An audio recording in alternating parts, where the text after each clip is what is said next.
Resubmission would be a useful remedy only for a few cases, such as a failure in image recognition checks. That makes sense, that allowing them to resubmit their images for the algorithm to take another try, and then many of them actually get passed. Until there are major changes to the system in these checks, like for example the image recognition, the resubmission wouldn't help that much. If someone who is actually stuck because of their name appeal, then it should be waiting for the name appeal feature to come out to resolve the, their name don't simply match that case. So giving them another resubmission would only lead them to have more trouble resubmitting one more time, wouldn't let them just go past because of resubmission.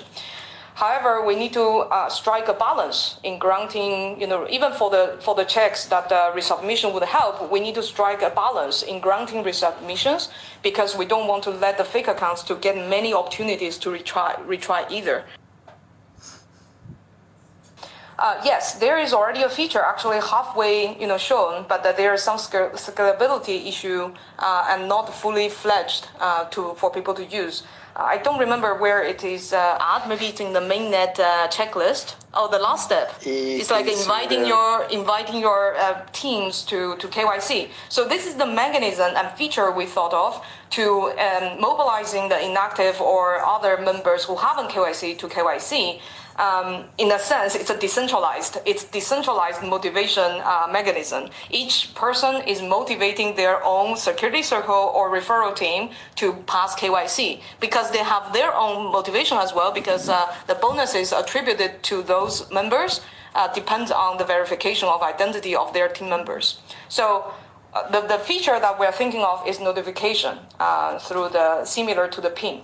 However, we're also open to sending email notifications, which will take time to set up the infrastructure to send millions of emails, but still more feasible than sending text messages.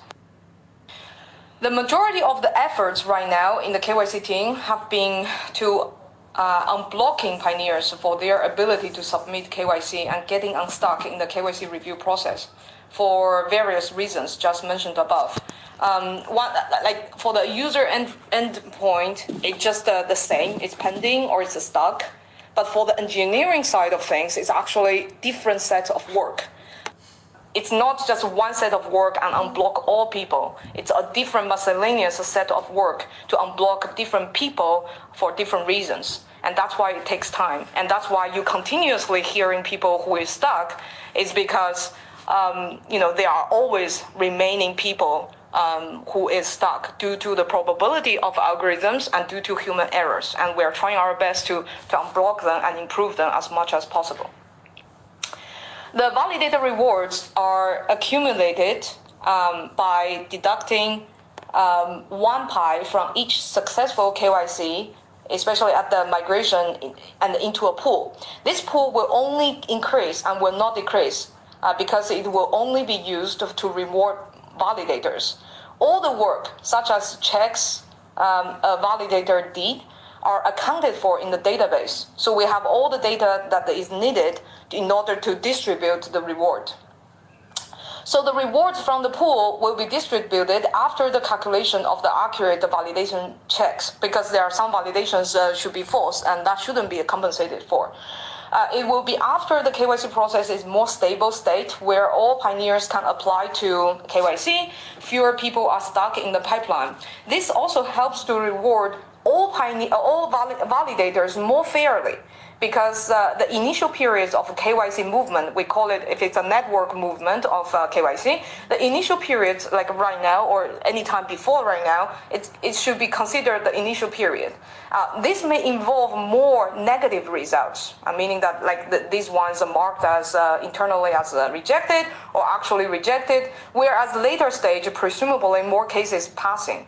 So the pool only comes from the successful KYC, as a reminder, because only the people who are KYC that actually can claim the pi and therefore actually have the ability to pay the 1 pi, but will reward all the work by validators, even if the results of the cases are negative, meaning that the work, if a validator accurately validate a case and determine this case shouldn't pass, this validator's work still needs to be rewarded because its work helped to result in an accurate negative result.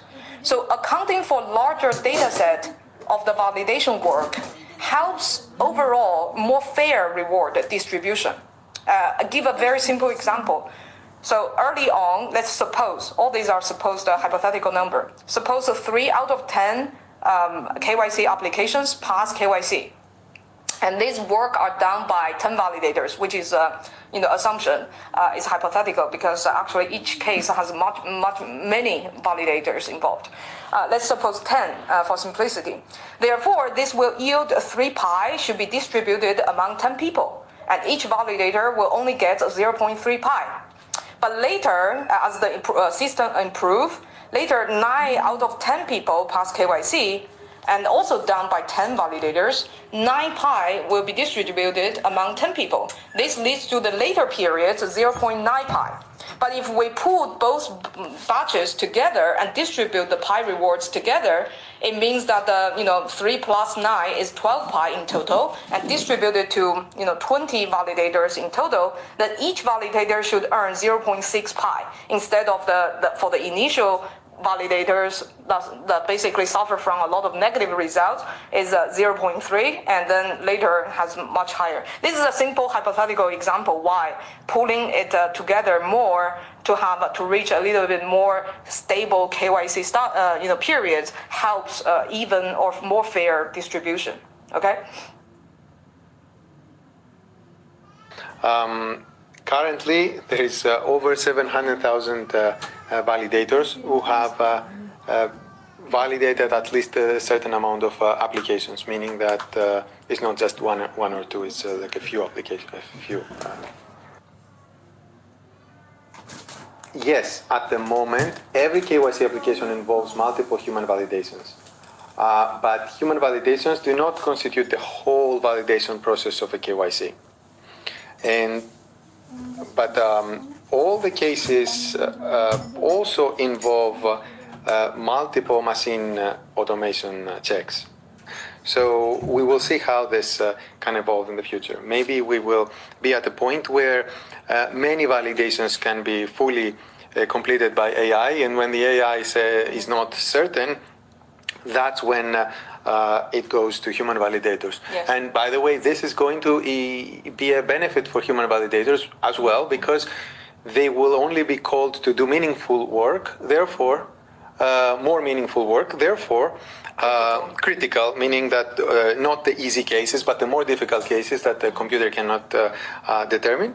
And as a result, the proportion, the amount of pi that will be distributed would also be higher, because fewer people are needed per person who needs to KYC. Yeah, so this is the design of a components of a machine and also AI and human is by it's to make something 100%, meaning that it can reach finality. Because AI until today, even though it's a great applications in areas very widely, very useful, but it cannot achieve the 100%. However, the KYC determination needs to be 100%. That's why we have the design of 2 components. And at the same time, as you guys, many of you know, AI has the nature of evolvement, like evolution of itself, of getting smarter as it goes. And that's what Nicolas commented on later. It might not need certain processes or reduce certain type of work for validator while giving validator more critical work to work on. Mm-hmm. So that we're doing 2 things basically as we go. One is we're using these algorithms to make decisions in the applications as they go, but we are also learning, the algorithm is training and learning based on validator responses, and it's improving itself. Mm-hmm. Some migration statistics. So currently there is a little bit over 1 billion pi that is moved to mainnet. It's 1.046, something like that. And about 80% of that is locked for 6 months or more, like 813 million and some more. We have migrated about 1.3 million to mainnet. That means that this 1 billion pi belongs to those 1.3 million people. And there is currently about 2.6 million, about double that, who have passed KYC. So this means, if we divide the numbers up, it means that currently the average mainnet balance of pioneers is about 800 pi, 808. These are the statistics, current statistics about the migration. Can we add the feature automatically switch the keyboard to English when entering a passphrase? This will limit the situation that the pioneer still leaves the keyboard in the native language and confuses one number or character when entering the passphrase. I think this is a really good idea. We can look into whether it is technically feasible if the phones allow you, or the phone browsers allow you to do this, to modify the keyboard settings. If we can, it's a really good idea. Thank you for proposing it.